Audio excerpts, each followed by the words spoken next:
আচ্ছা, আজ আমরা কথা বলবো বিংশ শতাব্দীর এমন একজন নেতাকে নিয়ে যাকে ঘিরে বিতর্কের কোনো শেষ নেই। এই কথাটা বলেছিলেন এমন একজন নেতা যিনি ৪২ বছর ধরে একটা দেশকে শাসন করেছেন। কিন্তু ভাবুন তো তার শেষ পরিণতিটা কি হয়েছিল। কোনো রাজপ্রাসাদে নয়, তাকে পাওয়া গিয়েছিল একটা নর্দমার পাইপের ভেতর। তো কিভাবে এমনটা হলো? তিনি কি তার দেশের মানুষের কাছে একজন নায়ক ছিলেন, নাকি বিশ্বমঞ্চের এক খলনায়ক? এই রক্তাক্ত পরিণতির পেছনের গল্পটা জানতে হলে আমাদের ফিরে যেতে হবে একদম শুরুতে। গল্পটার শুরু কিন্তু কোনো রাজপ্রাসাদ থেকে নয়। শুরুটা হয়েছিল মরুভূমির এক তাঁবুতে। ১৯৪২ সাল এক বেদুইন পরিবারে জন্ম নিল একটি ছেলে, যার নাম মুয়াম্মার গাদ্দাফি। দেখুন, তার বেড়ে ওঠাটাই ছিল একদম সাধারণ, এক গরিব বেদুইন পরিবারে জন্ম। সেই সময়টায় মিশরের নেতা গামাল আবদেল নাসেরের প্যান আরব জাতীয়তাবাদ তাকে ভীষণভাবে অনুপ্রাণিত করে। তার মনে গেঁথে গিয়েছিল যে পশ্চিমা দেশগুলো লিবিয়ার তেলের সম্পদ শোষণ করছে, আর তাই সেনাবাহিনীর একজন তরুণ ক্যাপ্টেন হিসেবে তিনি তৎকালীন রাজতন্ত্রকে দেখতেন পশ্চিমাদের হাতের পুতুল হিসেবে। আর এই ভাবনাগুলো থেকেই কিন্তু তার মধ্যে একটা বিপ্লবী সত্তার জন্ম নিচ্ছিল। আর তারপরেই আসলো সেই দিনটা, ১ সেপ্টেম্বর ১৯৬৯। কোনো রক্তপাত ছাড়াই একটা অভ্যুত্থান হলো। তখন তার বয়স মাত্র ২৭। দেশের রাজা যখন বিদেশে, ঠিক সেই সুযোগেই ক্যাপ্টেন গাদ্দাফি ক্ষমতা দখল করে নিলেন। আর সাথে সাথেই তিনি লিবিয়ার মানুষকে ঘোষণা দিলেন যে রাজতন্ত্রের দিন শেষ, এখন থেকে দেশ চলবে জনগণের ইচ্ছায়। বলা যেতে পারে সেদিন থেকেই লিবিয়ায় এক নতুন যুগের সূচনা হলো। তো ক্ষমতা দখলের পর গাদ্দাফি কি করলেন? অনেকেই বলেন তার হাত ধরেই নাকি এসেছিল লিবিয়ার স্বর্ণযুগ। চলুন সেই দিকটা একটু দেখি। গাদ্দাফির প্রথম আর সবচেয়ে বড় পদক্ষেপটাই ছিল দেশের তেলের উপর নিয়ন্ত্রণ প্রতিষ্ঠা করা। তিনি বিদেশি কোম্পানিগুলোকে সাপ জানিয়ে দিলেন, এখন থেকে সব তেলের নিয়ন্ত্রণ থাকবে লিবিয়ার হাতে। তার সেই বিখ্যাত কথাটা তো অনেকেই জানেন। তিনি বলেছিলেন যে জাতি তেল ছাড়া ৫,০০০ বছর কাটাতে পেরেছে, তারা প্রয়োজনে আরও কয়েক বছরও কাটাতে পারবে। আর এই সিদ্ধান্তের ফল কি হলো দেখুন, প্রায় ৯৫%, মানে তেলের আয়ের প্রায় পুরোটাই এখন দেশের ভেতরে থাকছে। ভাবা যায়, এই একটা সিদ্ধান্তই রাতারাতি দেশটাকে বদলে দিতে শুরু করল। এই তেলের টাকা দিয়েই তিনি গড়ে তুললেন এক দারুণ জনকল্যাণমূলক রাষ্ট্র। পেট্রোলের দাম হয়ে গেল জলের চেয়েও সস্তা। দেশের সব নাগরিকের জন্য শিক্ষা আর স্বাস্থ্যসেবা একেবারে বিনামূল্যে করে দেওয়া হলো। সরকার থেকে সাধারণ পরিবারগুলোকে বাড়ি দেওয়া হচ্ছিল, আর কৃষক বা ব্যবসায়ীদের জন্য ছিল সুদমুক্ত ঋণের ব্যবস্থা। খুব কম সময়েই লিবিয়া হয়ে উঠল আফ্রিকার সবচেয়ে ধনী দেশ, আর এ কারণেই কিন্তু সে দেশের অনেকেই গাদ্দাফিকে একজন ত্রাণকর্তা হিসেবেই দেখতেন। কিন্তু মুদ্রার তো সবসময় দুটো পিঠ থাকে, তাই না? এই যে এত সমৃদ্ধি, এর পেছনেও একটা অন্য গল্প ছিল, আর সেই গল্পের কেন্দ্রে ছিল একজনের নিরঙ্কুশ ক্ষমতা। গাদ্দাফি তার বিখ্যাত সবুজ বইয়ে একটা নতুন রাজনৈতিক তত্ত্বের কথা বলেন, যার নাম দেন জামাহিরিয়া। এর মানে হল জনগণের রাষ্ট্র। তার মতে এটা ছিল এমন এক ধরনের প্রত্যক্ষ গণতন্ত্র যা পুঁজিবাদ বা কমিউনিজম দুটোর থেকেই উন্নত। তিনি যুক্তি দিয়েছিলেন যে রাজনৈতিক দল বা নির্বাচন আসলে অগণতান্ত্রিক। তো তত্ত্বে কি বলা হয়েছিল?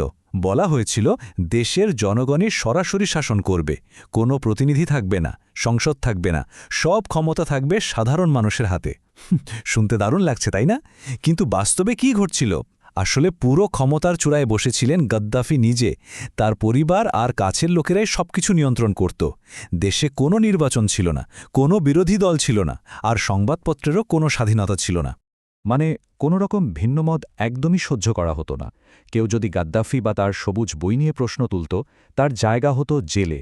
সুতরাং বোঝাই যাচ্ছে, লিবিয়ার সেই স্বর্ণযুগ বা সমৃদ্ধি, যাই বলি না কেন, তার জন্য সাধারণ মানুষকে তাদের ব্যক্তিগত স্বাধীনতাটুকু বিসর্জন দিতে হয়েছিল। দেশের ভেতরে এই কঠোর নিয়ন্ত্রণের পাশাপাশি খুব শীঘ্রই বাইরেও সংঘাত শুরু হয়ে গেল, কারণ এবার গাদ্দাফি তার নজর দিলেন বিশ্বের বড় বড় শক্তিগুলোর দিকে। তিনি সরাসরি বলেছিলেন, আমরা আমেরিকাকে ধ্বংস করে দেব। শুধু বলা নয়, তিনি পিএলও থেকে শুরু করে আলজেরিয়ার বিদ্রোহী পর্যন্ত যত পশ্চিমা বিরোধী গোষ্ঠী ছিল তাদের সবাইকে প্রকাশ্যে সমর্থন দিতে শুরু করেন। টাকা, অস্ত্র, প্রশিক্ষণ সবকিছু দিয়েই সাহায্য করতেন। আর এরপরেই শুরু হয় সহিংসতার এক ভয়ঙ্কর চক্র। দেখুন, ১৯৮১ সালে সিদ্রা উপসাগরে মার্কিন নৌবাহিনীর সাথে সংঘাত হল, যেখানে দুটো লিবিয়ান জেট ধ্বংস করা হয়। এরপর ১৯৮৬-তে বার্লিনের একটা নাইট ক্লাবে বোমা হামলা হয়, যেটা মার্কিন সেনাদের মধ্যে খুব জনপ্রিয় ছিল। আমেরিকা এর জন্য লিবিয়াকে দায়ী করে। এর প্রতিশোধ নিতে আমেরিকা লিবিয়াতে বিমান হামলা চালায়, আর সেই হামলায় গাদ্দাফির পালক কন্যাও মারা যান। এই সংঘাতের চূড়ান্ত পরিণতি ছিল ১৯৮৮ সালের লকারভি বোমা হামলা। প্যান আমের একটা ফ্লাইটকে বোমায় উড়িয়ে দেওয়া হয়েছিল, যেখানে ২৭০ জন মানুষ মারা যান।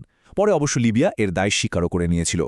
তো এত ঘটনার পর কয়েক দশক ধরে লিবিয়া আন্তর্জাতিক নিষেধাজ্ঞা আর একঘরে হয়ে থাকার মতো পরিস্থিতির মধ্যে দিয়ে যাচ্ছিল। কিন্তু গাদ্দাফির শাসনের ওপর সবচেয়ে বড় আঘাতটা কিন্তু বাইরে থেকে আসেনি, এসেছিল দেশের ভেতর থেকেই।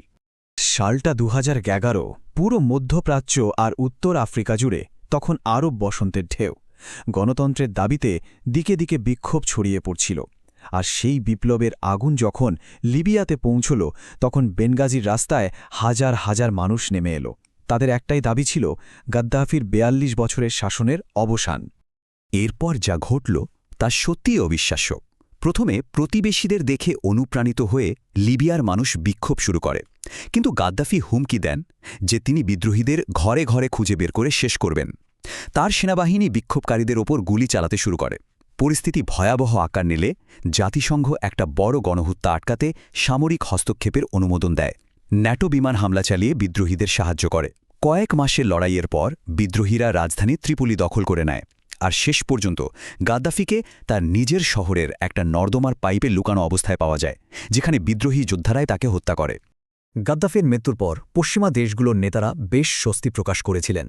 তৎকালীন মার্কিন সেক্রেটারি অফ স্টেট হিলারি ক্লিন্টনের সেই বিখ্যাত উক্তি তো সবারই মনে থাকার কথা, আমরা এলাম, আমরা দেখলাম, সে মারা গেল। কিন্তু ভাবা হয়েছিল যে স্বৈরশাসকের পতনের পর হয়তো শান্তি ফিরবে, কিন্তু বাস্তবে হল ঠিক তার উল্টো। লিবিয়া ডুবে গেল চরম বিশৃঙ্খলা আর এক ভয়াবহ গৃহযুদ্ধের মধ্যে, যা আজও থামেনি।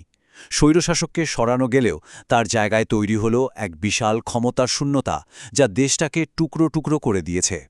তাহলে শেষ পর্যন্ত প্রশ্নটা কি দাঁড়ায়? ৪২ বছরের শাসনকালে তিনি একদিকে দেশকে সমৃদ্ধি দিয়েছেন, আবার অন্যদিকে চালিয়েছেন চরম স্বৈরাচার। তাহলে তিনি লিবিয়ার জন্য আসলে কি ছিলেন? একজন ত্রাণকর্তা নাকি এক অভিশাপ? এই প্রশ্নটা আসলে মানুষটার মতোই জটিল, আর এর উত্তরটাও হয়তো এক একজনের কাছে এক এক রকম।